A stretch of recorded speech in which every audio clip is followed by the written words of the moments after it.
বাঁশঝাড় আছে, 2টা বাঁশঝাড় আছে। বাঁশঝাড়ের ধারে একটা পুকুর রয়েছে। সামনে আমি দেখাতে পাচ্ছি না, ওই জায়গাতে সামনের ওই জায়গাতে একটা মসজিদ ছিল, ওয়াক্ত নামাজের জন্য বনের বেড়া দেওয়া মসজিদ ছিল, এটা আমি দেখেছি। আর ডর ছিল, ওই পাশে দিয়ে ডর ছিল, ওখানে একটা নালাও ছিল ছোটোখাটো। তো যখন এই বাগানে আসতাম, তখন এখানে যাদের বাড়ি ছিল, তখন পড়াশোনা করতাম এখানকার যাদের বাড়ি ছিল, একসঙ্গে আমরা পড়াশোনা করতাম, স্কুলে যেতাম।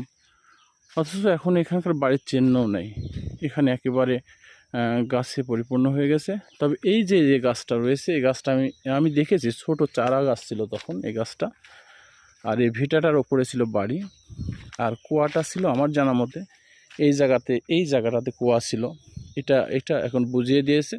তো এই ভিডিওটা করলাম আসলে এই পথ দিয়ে যাচ্ছিলাম আমি, এই পথ দিয়ে যাচ্ছিলাম, তো এখানকার কথা মনে হলো যে আস্তে আস্তে আস্তে মানুষ এই যে বাড়ির